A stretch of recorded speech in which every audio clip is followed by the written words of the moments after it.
Hey everyone, today I'm gonna run through a tutorial on creating different, well not different rocks, but just a specific type of rock. I've been doing a lot of rocks at work lately, and so I've been able to really hone my workflow and process to nail down quite a quick workflow, which gets you nice, high-res, detailed rocks quite quickly. So, yeah, first things first, knowing what sort of rock you want to create in the first place. As you can see here, you've got kind of smooth, lumpy sort of rocks with some more high-frequency detail over the top of them. Down here we've got some very layered sort of sedimentary rocks, which are much sharper and angular. But today I'm going to go for a bit of a mix where we've got angular, sharp areas, but also a bit of smoothing in some places, just to keep some variation in the surface detail while we're working. Yeah, so once you've got a type of rock in mind, yeah, we can just jump straight into ZBrush. I've just got a Dynamesh ball here to start off with. Resolution at 32. I just like to work at a low resolution to begin with, just because at this stage in the beginning we're just going to be trying to get a nice silhouette for the rock, and then from there we'll go up in subdivs and add more details as we go. So yeah, no need for symmetry because rocks are they're very random in their shapes and sizes, so yeah, just start pulling away at it. So we want to get as far away from that perfect sphere shape as possible, because it's very unnatural when it comes to rock shapes. So yeah, just start pulling around. Very big movements, no point doing little small fidelity details at this point. Yeah, just basically at this point I'm just trying to look for decent, interesting forms and shapes, basically. So one of the main things I'm looking for is a different silhouette on most angles. So already we've got something here which is quite interesting from different angles. That's going to be mandatory when we come to a later stage in this process. So yeah, and more variation just always looks better. Like, you don't want anything that's just plain and bland, because it just won't look aesthetically pleasing. I also want to say that this tutorial is probably more aimed towards people who have a better understanding of ZBrush. I'm not really gonna go over any of the tools for beginners, so but beginners should still be able to get something out of it, and just an understanding of what some tools do and how they can be used in a production sense. So yeah, it's a win-win for everyone, really. Yeah, so I'm getting this shape which I'm kind of liking. Hold down Control and drag to remesh the Dynamesh, so that we've got nice topology to continue working with.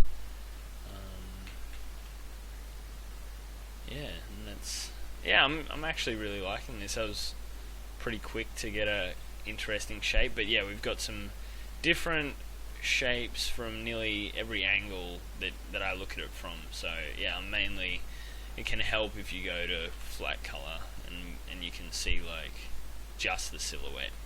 And so yeah, you can do that if it helps you. I normally don't bother, but anyway.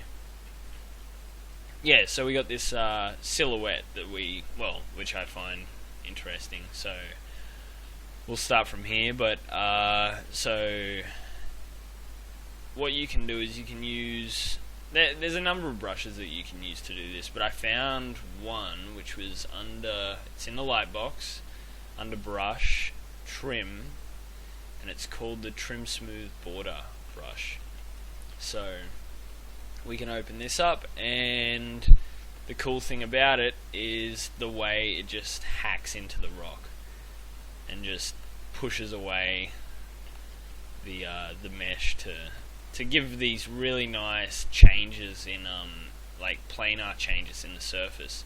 And if you go back to the reference which I showed at the beginning, you can see that on the sharp sedimentary areas of the rock face, it was just covered with different plane changes and layering and things like that. So at the moment I like to use it. Oh, actually, I like to add a square alpha to this one, because then that'll give us even sharper, nicer shapes and forms as we push and pull. So I like to just use a big brush to start with and really just hack out the form, so we get rid of that lumpy look that we had in the beginning as quickly as possible.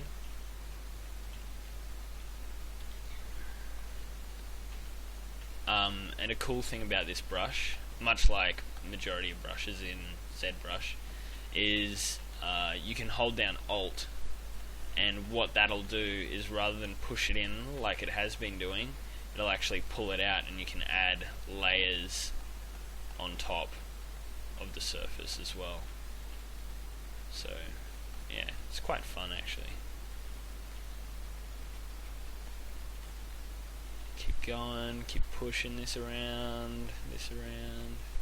Just like still trying to hold that interesting shape I had in the beginning, but just giving it even more interest really. And the cool thing is we're running with Dynamesh, so just remesh when it's getting a bit chunky.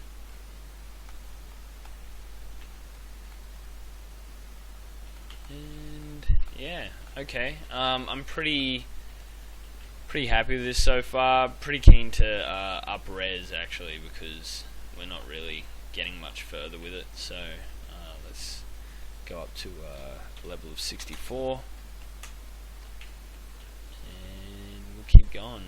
Now we'll be able to get even sharper planar changes in the surface and add a high frequency of detail. So I've made the brush smaller at this point and just continuing on, basically doing the same thing, just going through and pushing away areas, flattening off other areas.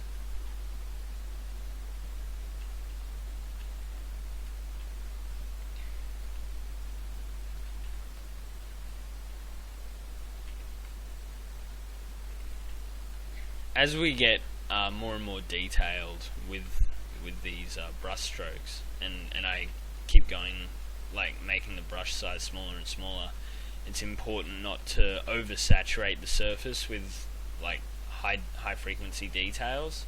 You wanna have a nice breakup of areas which are like detailed like this, but also areas which are nice and flat like this. It just keeps it aesthetically pleasing, because if you oversaturate it with details, your eye's going to get lost in the form. And even though these are rocks we're talking about, and you might think rocks are pretty simple, you can actually, they can be quite complex sometimes. Okay. Sometimes I'll make a bigger brush size and then just like tear apart an area if I think it's not interesting enough. Just like that. Remesh, because that was pretty hectic. Okay, so now we're getting somewhere. This is looking pretty cool, but I'm greedy and I want more subdivs, so I'm going to remesh, and then I'm just going to Control D, went up to a second subdiv level there, and make the brush a bit smaller and keep going.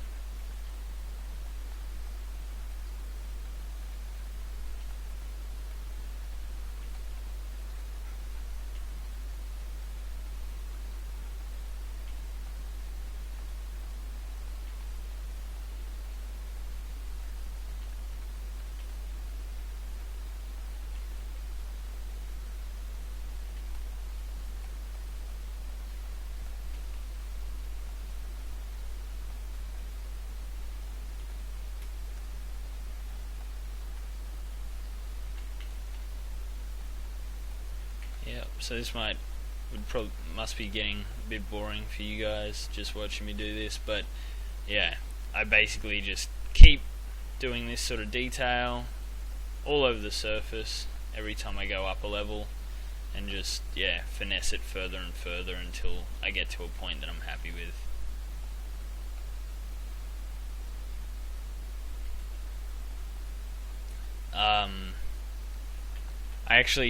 I work in the film industry, working on movies and stuff like that. And before I worked in the film industry, I never thought like that someone actually had to sit there and make rocks for a movie. But like when you think about it, you always have like explosions or just there's always going to be rocks, especially if you're doing outdoor environments and things like that, or like a massive cave or anything, and you never know like what, like the film that you're working on, what it's going to have in store. So having skills to do rocks quickly can really be helpful and valuable as well, because you can smash them out of the road and get back to doing whatever you enjoy. If you enjoy doing rocks, that's a good thing, because you'll get a lot of work.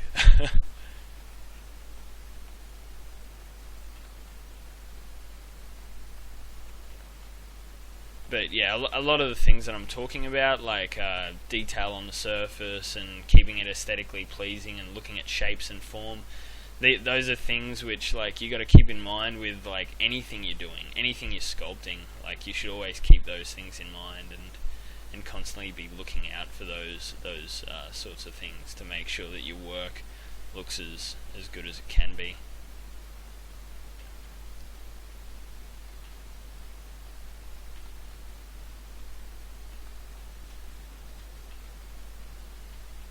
Okay, so now like I'm just trying to hit all the areas of this. I'm just looking for the softer areas which I haven't hit yet, which is this area here, so I'll quickly just go over this.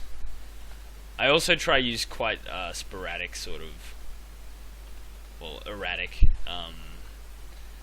brush movements, just so, because I'm using a square, you don't want like squares popping up on the surface too much, so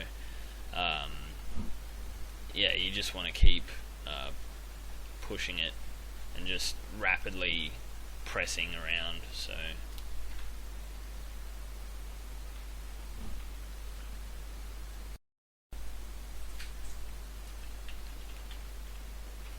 yeah, so just a few more details and then we can get to the next stage of the process.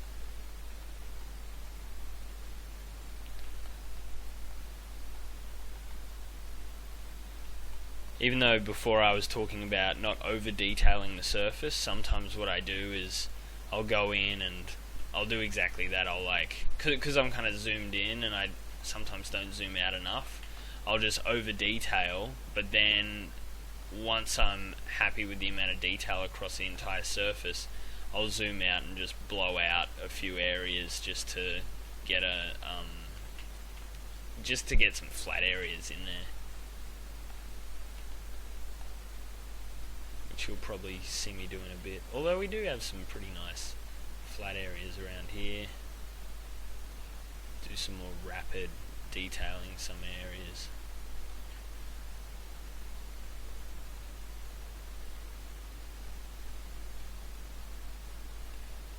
Okay, look at it from the distance. It's looking pretty good. Pretty happy with this so far. It's looking a bit more rockish now. Pull out some areas as well.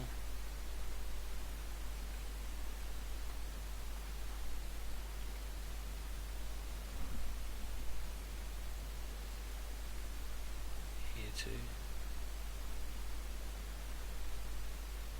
Dynamesh just makes it so easy to really just get in there and attack it.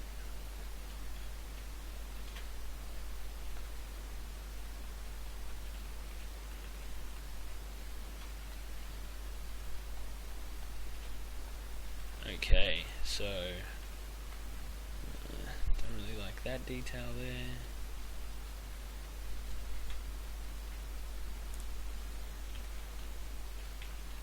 this hole's maybe a bit too intense, so as I was saying before, make a bigger brush size and just smash it in, and there you go. You got a flatter area, which I'll add some detail to, because you don't want any areas with like no detail on them, because they'll look perfectly flat, and you don't really get that often in nature. So make sure if you do flatten off a big area to give it at least some breakup.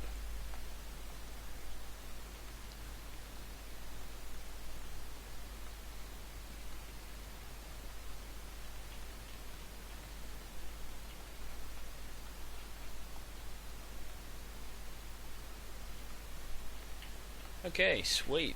So yeah, I'm pretty happy with this at this stage. Might just do a bit more in here. I'm now just looking for any shapes or like small details which I don't like the look of, like this. Looks a bit weird. This is getting really stretched and crunchy as well, so, and this is a bit too circular. I'll fill that in a bit. More of a random shape. Okay, so now I want to re-dynamesh this again, but I don't want to lose the detail I've just added, so let's go up another one.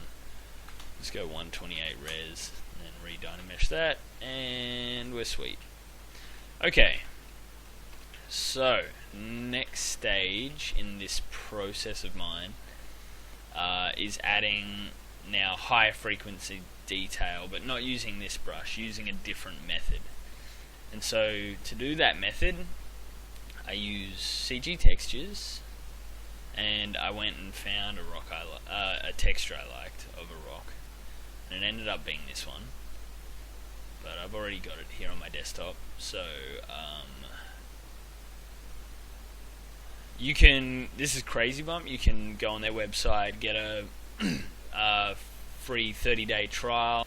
So yeah, you basically just bring in the image you want. It'll ask you which one of these you want, and obviously I want this one, because this one, it's negative, it's like hollowing in, but this one it's sticking out, and that's more correct to what I want. Okay, and yeah, we can see it here on this awesome preview window on a rotating ball, spinning ball. Okay, cool. And they give you normals, displacement, occlusion. This is, so yeah, just so you know, this is what the original diffuse map looks like.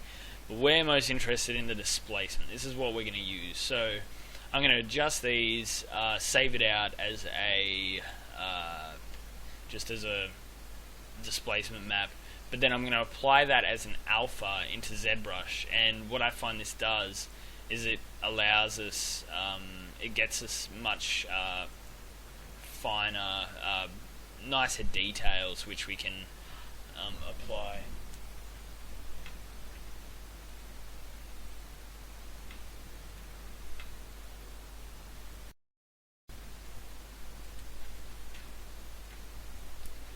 Okay, so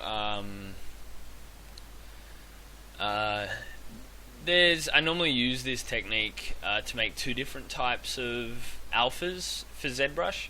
If you go and use the large details, you're gonna get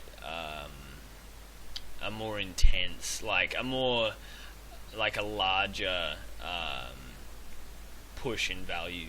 Whereas I mainly want the higher frequency detail, so I'm gonna use things like sharpen, and as you can see already, like, yeah, I'll do that again. That's what it looked like. Crank up sharpen, you get all these nice little details. Keep intensity, remove noise. Actually,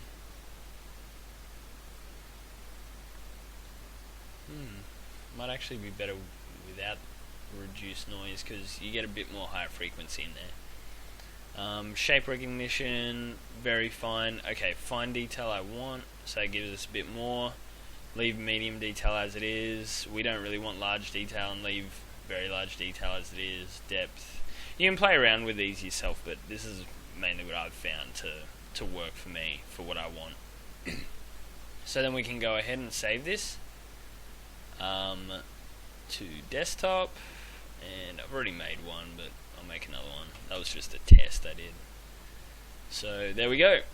And we can go straight back into ZBrush, go to the standard brush, 2014, rock tutorial, rock alpha, boom, we're in business. Okay, modify, yeah, okay, so what you're going to find is, if I up-res this a bit, and then we apply this, you want to have drag rectangle, but we get these dodgy lines on the edge. So what you need to do is you need to go into alpha, and you got to adjust the mid value. Now you can play around with this like until you reduce that edge as much as possible. I found 50 worked quite well for me. So it's almost gone now. So you want to find the sweet spot, and then you give it a bit of radial fade. We'll give it a radial fade of 6 because I've done this before and I know that works nicely. And there we go, we got some kick-ass detail, but I want more resolution than that. So what I'm going to do is I'm going to duplicate this, hide that one, go to geometry, go to Z-remesher, and set this to 1, leave everything else as at default, and remesh. And as you can see, it's remeshing. If I wanted to do it faster, I would have probably gone down a couple of subdivs, but it'll be okay.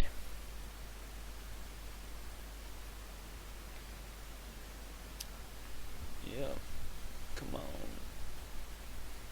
Come on. Yep.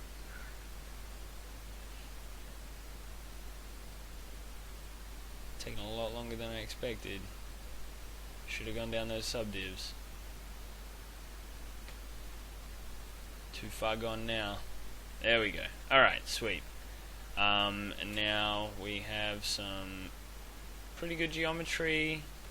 I mean topology. It gets all the nice creases and things like that. And this will come in handy when we go to when we bake out displacements for this and throw it into another package. So now what we can do is go up one subdiv, and we're going to project this information into it. Another one, another one. Okay, that'll probably do. Yeah, looks good. Now I can delete that because I don't want it anymore. But we have this, and we got topology now. Okay, and what it also means is I can go up really high in poly count. 4 mil will probably do just fine. So now we can see, yeah, we're getting all this kick-ass detail.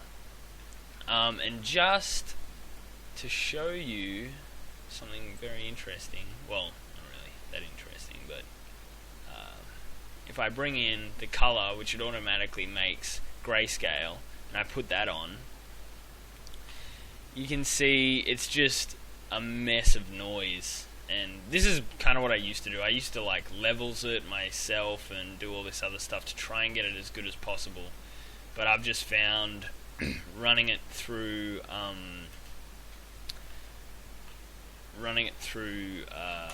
Crazy Bump just does such a good job. And I lost my info, so now I'm gonna have to crank these again. Oop, I want 6. And I find a Z intensity of 30 on this map works nicely, but that'll change depending on the map. And yeah, we get some sick detail in there. So now I'm just going to run over the surface with this, starting with big, broad details. Get some really nice surface detail in here now. This is what's really going to help with the realism.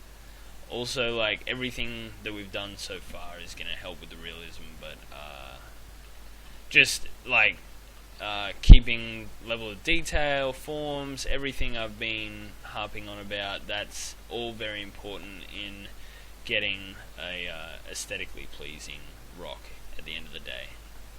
So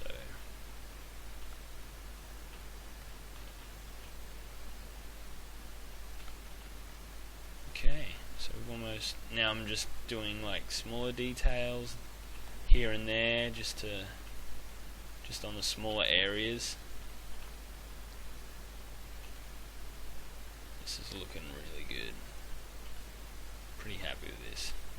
Okay, look at it from a distance and you can see we've got some really nice details happening here.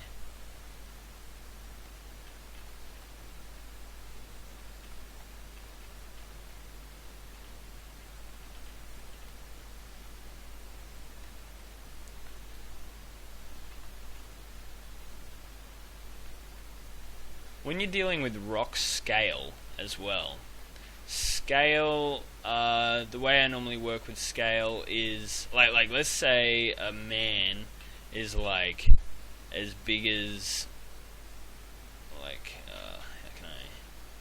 as big as that.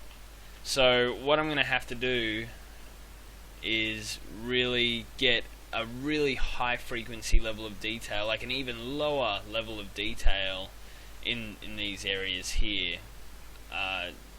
to the man's size. It also depends on how close the camera is going to get. But let's say this rock is as big as a man, then this level of detail, you're probably only ever going to see it from this far away, and so this level of detail is pretty solid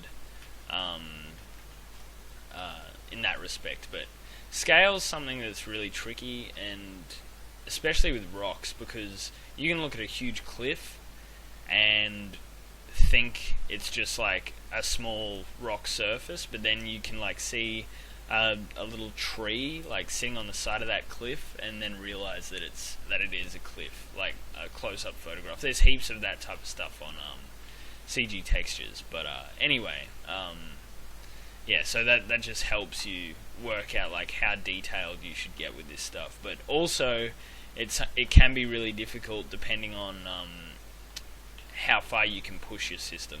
Like I could probably go up one more subdiv level, but I'm not going to bother going to that level of detail just yet, because we've got another step in my process which will make that obsolete anyway, so bear with me.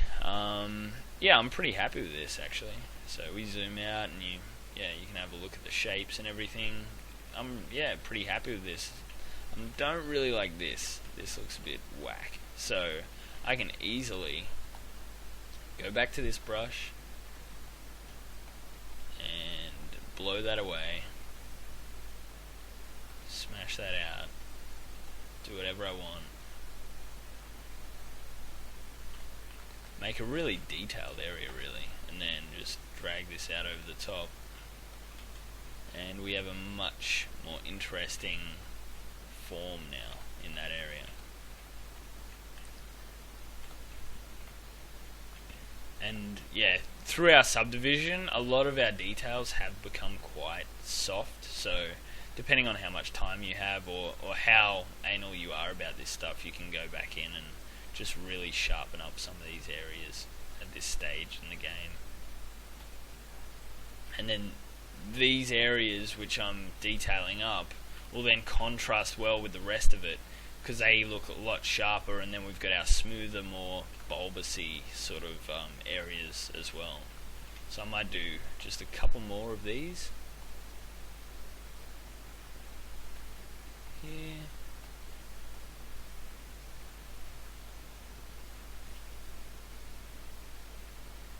And then 6.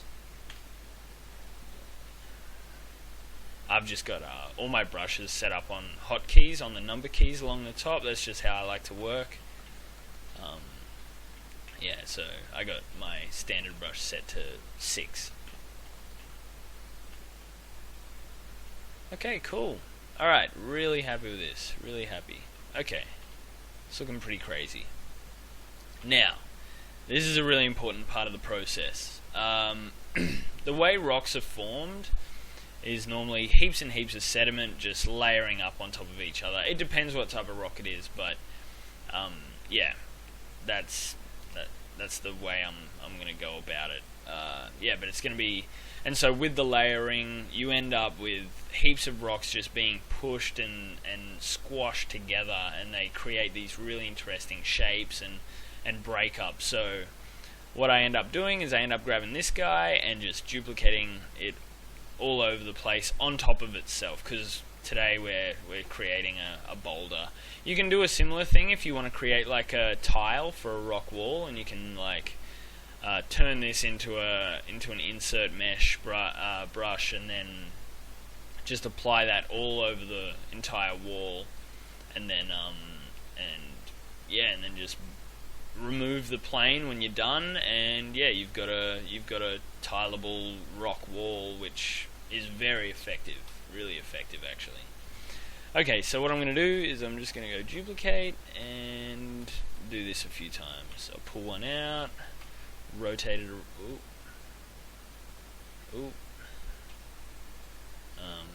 Yeah, I'm going to rotate it around. And so the reason why I wanted the silhouette of this rock to look so different from every angle is because, yeah, I end up duplicating it on top of itself, and I don't want it to be like details to be recognizable in other areas. And so this is what I mean by rocks being squished into other rocks and just smashing each other. So you get these really nice plane changes in these areas. So that's one. Let's do another one. So duplicate. Let's rotate.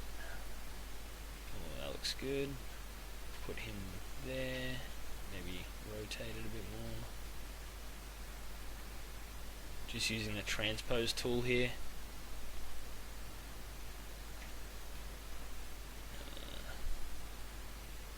Push that in a bit more, but then rotate that part back out a bit. Yeah, it's getting some nice shapes. Yeah, look at that. So you can just imagine like a rock which was probably wedged in between these ones and like cracked off and broke off and became its own sort of independent piece. Duplicate again.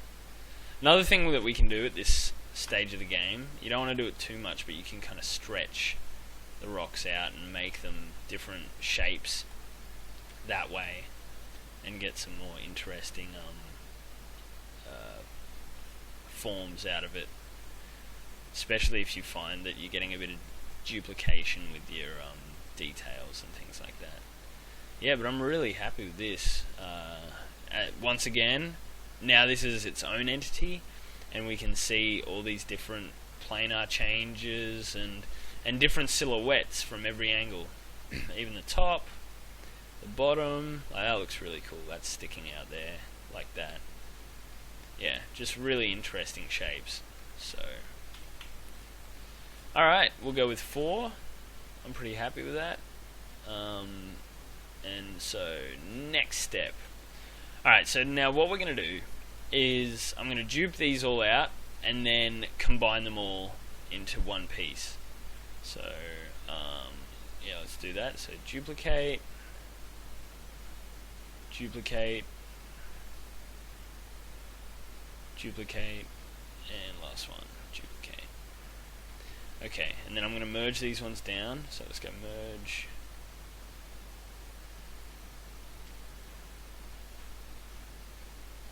Ooh, yeah, that worked. Yeah, 4 left. Yeah, okay, cool. So that's one rock.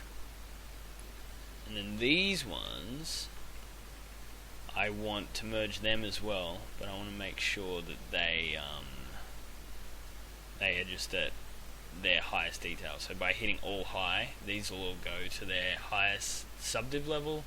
Or actually, their highest subdiv level. Once I merge all these down, I don't think my system will be able to handle all of these being 4.2 mil. So I'm just going to back down one level on each of them. So delete higher, and I can delete lower at this stage because I'm gonna. This is only going to be used for projection now, and this one's going to be my production stone. So my production rock. You'll see how in a second. Okay, so now I can merge these. Merge down. That works perfectly. Now by going down that one subdiv level, I am going to lose a bit of surface detail that I had before, but we can just add a bit of that back in once I finish this process. Okay, so now we have a lot of wasted geometry where these rocks are intersecting. To remove that, what I can do is I can Dynamesh it. So let's just set that how it is. Dynamesh, no. Cool. So that's giving us a nice solid piece of geo, and now I can easily just go to ZRemesher and go set this to 1 because 1 is 1,000, and 1,000 polygons is fine for what I need to use it for. And hit ZRemesh. Okay, sweet. So yeah, now we've got a mesh which is completely filled in, completely solid, which is exactly what we want for production. But it's also going to mean we're going to be able to get to a higher subdiv level for adding the final details on this guy in the end. So now we bring back the high-res version, which we're obviously going to project onto. And we can go here, turn this one on, go up a subdiv, go project, project, subdiv, project, subdiv, project. Just keep doing this until we get to a pretty high level. So check where we're at. Only at 300 thou. So another one. Project. Okay. Alright, so now we're at 1.4 mil. And this was 4 mil. So let's just have a look at the detail difference here. So that to that. See if we can pick up the rest of that detail by going up one more subdiv and projecting through. So one more subdiv. Now we're at 5.8 mil and we'll project. Okay, so here we go. 5.8 mil. We got a fair bit of that res back. So from a distance, it looks quite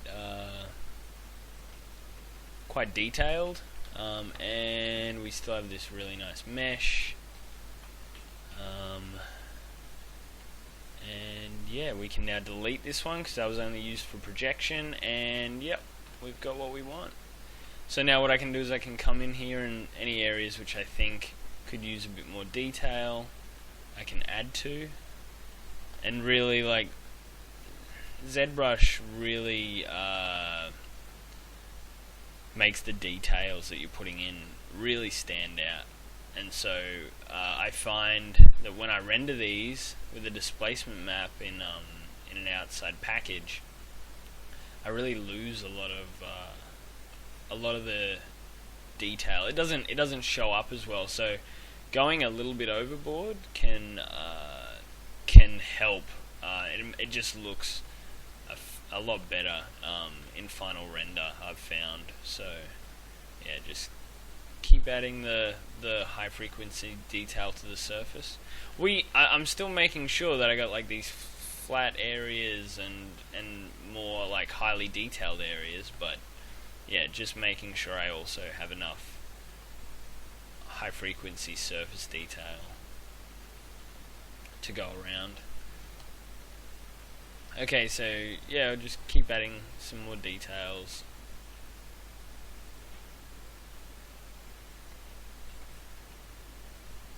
Because this is the final rock that we're going to throw into Maya and do some render tests. I'll just light up a scene and just so you can see the final result rendered out. Because yeah, as I was saying before, the final output can look a fair bit different. Got a bit of random stuff happening with the projection in this area, so I'll just smooth that out to remove it. and then just reapply the detail over the top. And that one there. There we go. So it fixes that up. You might get artifacts like that now and again. I don't find I get them too often, so and they're easy to fix. Okay, go to the lower subdiv level, and yeah, we got a nice piece of geo to bake out our displacements onto. It's a bit weird. Okay, so first of all we need to give this bad boy UVs, so let's give it an unwrap, see what that looks like. UV map morph. That's not bad, so we'll run with that. Cool. Quick and easy. I like that. Alright, multi-map exporter, export options. These are basically the options I like to use most of the time. 32-bit EXR, DPI subpics of 2 is fine. I want to bake out from the lower subdiv level because I want to get as much detail as I can out of this and use a big map because I want to make this rock a pretty huge rock in scale. So yeah, run that, and yeah, I'll click create all maps, and I'll also export this mesh and take it into Maya, and I'll show you. I'll prepare it up and then show you what the render looks like when I'm done. So yeah, see you in a second. Another technique which I forgot to explain is when you're going through the detailing process, it can help to get different details. Maybe like where rocks have rubbed together, or like they've been prone to wind or water erosion, and so you can go and get the trim dynamic brush and you just rub it over a detailed area, and so what that'll do is it'll push down all the peaks but keep all the deep little holes and things like that. So I just tap lightly on detailed areas, and it just gives you this nice polished sort of look. Yeah, so and that just helps once again break up the surface detail and give you some more interesting shapes and forms, rather than it being very mundane and similar all over the entire surface. So yeah, I just thought I'd add that in there as an important note. Just add a few more details here and there, and then we're ready to go. Okay, so yeah, as you can see here, this is our final rock with the displacement map applied, rendered in Maya. Yeah, and you can see that where my key light here is picking up a lot of the high frequency details and things like that. But also the thing that I like most about this is where the shadows are being cast from the rock, and this is due to having all those interesting shapes and silhouettes and forms added in when we smashed all these pieces together to form this one big rock. So yeah, pretty basic lighting setup. I just it's basically just 3-point lighting setup with the camera, and yeah, so this is the low res mesh, and once I applied the displacement maps, this is basically what it turns out to look like. So yeah, there you go.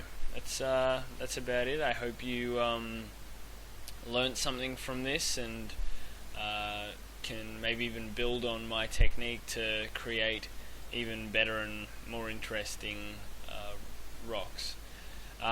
If I was in a production environment and I had a bit more time on my hands, I probably would have gone through and added more detail to this. Just more, I don't know, the detail just looks a bit flat in some areas to me, so I would have just gone in and just hacked it out a bit more to get some more interest in the surface details. But yeah, that's about it. Hope you enjoyed it, and yeah, good luck for the future. Bye.